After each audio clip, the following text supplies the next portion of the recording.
Kitchen में हूँ। आज मैं बनाने वाला हूँ अपने लिए अपना दूध।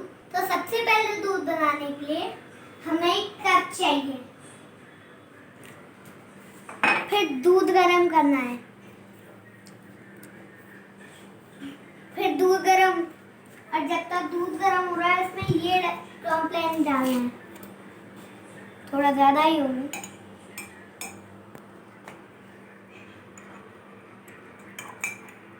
और इसमें से थोड़ा निकाल लेना है, अगर ज़्यादा डल गया हो तो। अब हम डालेंगे इसमें थोड़ी चीनी।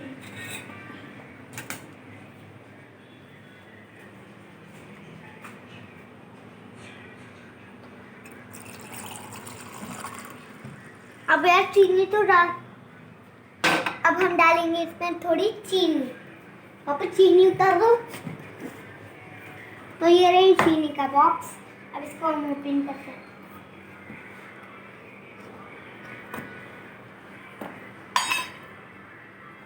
अब थोड़ी सी चीनी,